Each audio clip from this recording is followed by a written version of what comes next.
Semangat pagi, sahabat-sahabat anak Bapak channel. Pada pertemuan ini kita akan melihat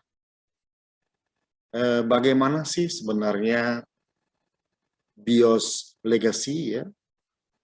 Jadi sebenarnya sih kalau kita melanjutkan dari materi kita yang lalu, BIOS ini kita gunakan itu kebanyakan pada saat kita ingin menginstal sistem operasi secara real.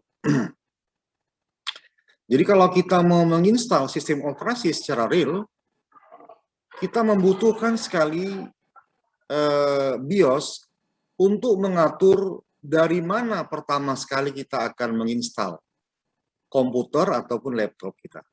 Sebagai contoh misalnya, kalau teman-teman anak Bapak channel ingin menginstal komputer atau laptop yang sumber sistem operasinya berasal dari CD, maka kita pasti akan mengubah dulu di BIOS, supaya pada saat komputer pertama sekali dihidupkan, dia akan membaca melalui CD.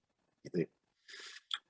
Kalau kita mau menginstal sistem operasi ke dalam komputer kita atau laptop kita, ya, melalui flash disk, maka kita harus atur di BIOS dengan memilih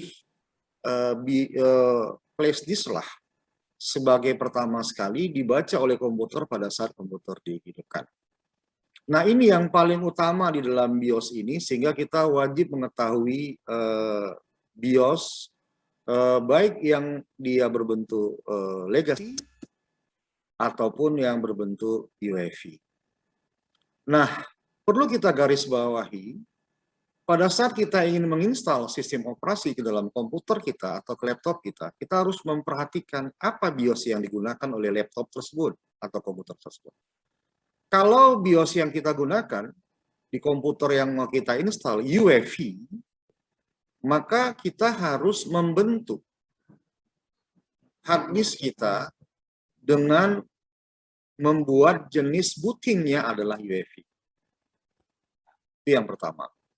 Kalau kita mau menginstal sistem operasi di dalam komputer yang BIOS-nya adalah legacy, ya kita harus membentuk di hard disk kita, bootingnya itu adalah jenisnya adalah legacy atau yang formatnya adalah MBR, sedangkan UEFI adalah PGT, begitu ya. Nah, nanti pun dia sumber daripada CD-nya dan sumber dari flash disk-nya sebagai sumber untuk menginstalnya juga kita bentuk harus sesuai dengan hard disk dan BIOS apa yang kita gunakan. Kalau misalnya BIOS-nya UEFI, hard disk-nya UEFI, maka sumber flash disk-nya pun harus kita buat dengan UEFI, yaitu PGT. Ya. Kalau dia legacy juga harus kita buat dengan hard disk-nya, dengan CD sumbernya juga harus kita buat MBR. Karena kalau nanti nggak sinkron, kita pada saat menginstal, dia error, nggak jadi penginstalan. Kita bingung kenapa seperti itu. Nah, karena tidak kita memperhatikan ya jenis sumber dan hard disk-nya disesuaikan dengan BIOS yang kita gunakan. Baik, kita akan coba menampilkan bentuk daripada BIOS legacy, karena pada materi yang lalu kita sudah memasukkan tampilan daripada BIOS UEFI. Baik, di sini kita sudah menyiapkan satu buah komputer ya. Komputer desktop, bisa kita lihat di depan kita ya. Ada komputer desktop. Nah, di komputer desktop ini kita sudah menampilkan Windows 10 ya. Ini ada Windows 10.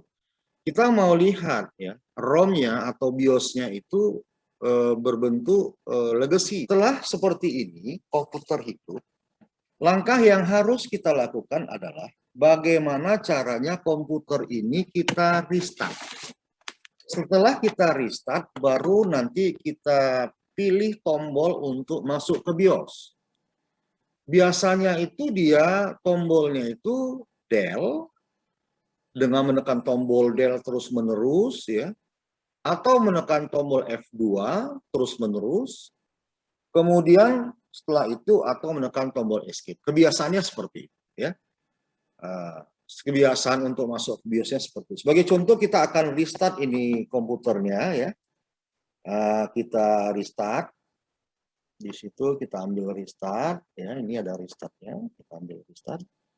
Kita ambil restart. Nah, pada saat komputer mati, del. Selanjutnya kita tekan tombol del.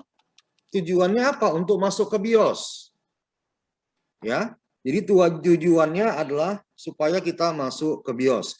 Untuk masuk ke BIOS kita harus menekan tombol del ya. Ya, kita harus menekan tombol del. Nah, coba kita lihat dulu ya tampilannya di komputer kita ya. Nah, seperti sekali di situ ada, ini adalah merupakan BIOS yang berjenis legacy ya. Coba kita lihat, karena BIOS itu yang legacy itu ada beberapa perusahaan yang mengeluarkannya. Yang pertama adalah AMI, ya, American Megatrend Inc. AMI, ya, itu perusahaan yang mengeluarkan BIOS yang legacy. Kemudian Award. Nah, di sini dia adalah merupakan kepunyaan AMI, ya, American Megatrends. Nah, menu-menunya adalah pertama Main, yang kedua Advance, yang kedua chipset, yang kedua startup, security, save and exit. Ini kalau kita mau keluar dari komputer kita ya.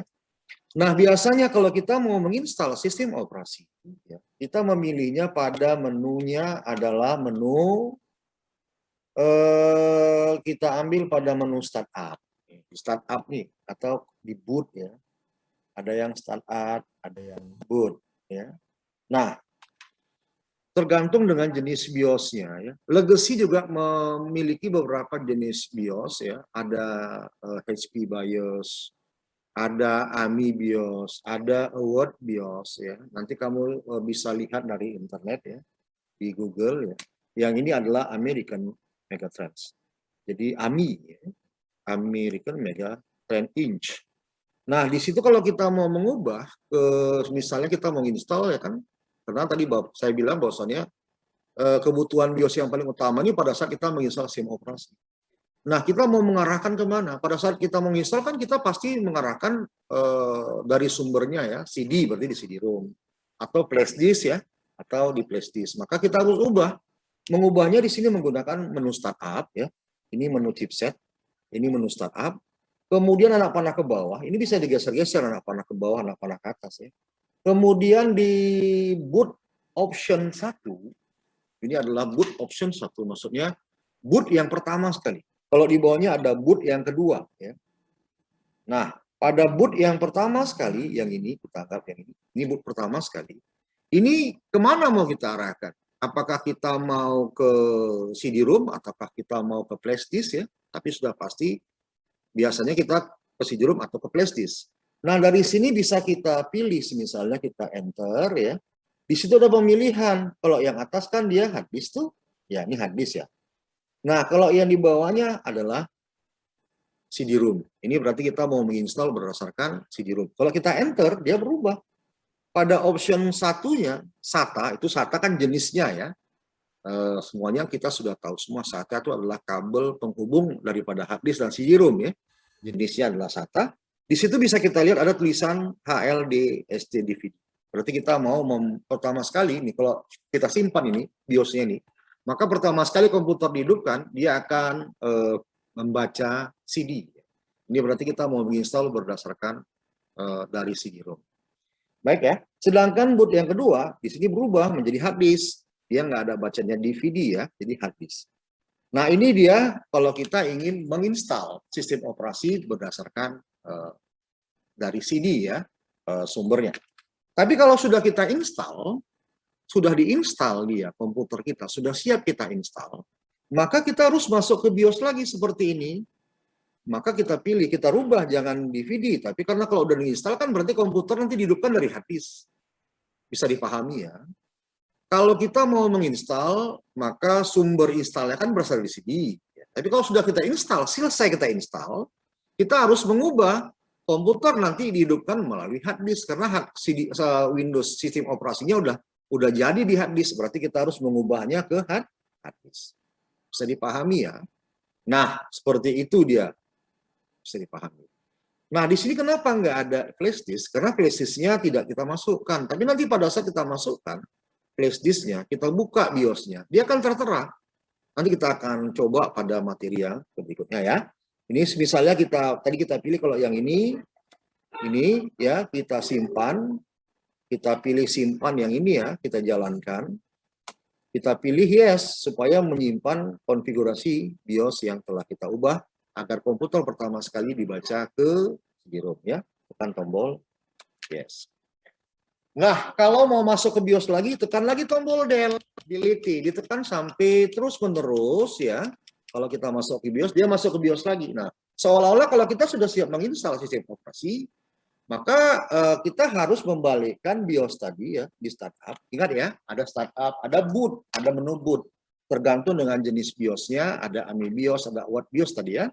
Kalau dia ada yang di boot, tapi dia di award, dia menunya boot, baru cari ke bawah ada boot ya. Dia boot itu adalah booting, singkatan dari booting.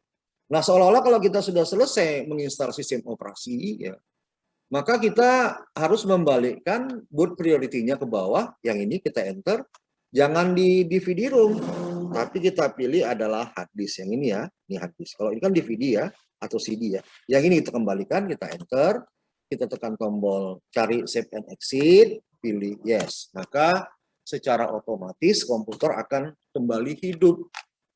Ya, kenapa dia hidup? Karena sistem operasinya udah kita install di hard disk. Ini dibaca dari hard disk ya. Karena tidak tekan tombol del, maka dia tidak masuk ke BIOS, tapi dia menjalankan sistem operasi. Nah, sekarang bisa kamu pahami ya, bahwasannya BIOS yang kita terangkan ini adalah BIOS legacy ya. BIOS yang akan membentuk booting di hard disk yaitu MBR. Ya. Sampai situ kita membahas tentang BIOS legacy yang membentuk booting di hard disk dengan jenis MBR. Kelemahannya itu yang tadi itu adalah dia cuma mampu untuk menggunakan kapasitas hard disk 2 tera dan partisi pun hanya maksimal 4 partisi. Baik, terima kasih sampai di sini kita tutup dulu materi kita. Terima kasih kepada anak Bapak channel, kolega-koleganya semua. Mudah-mudahan ini membantu memahami kita untuk mengenal tentang BIOS. Terima kasih, semangat pagi.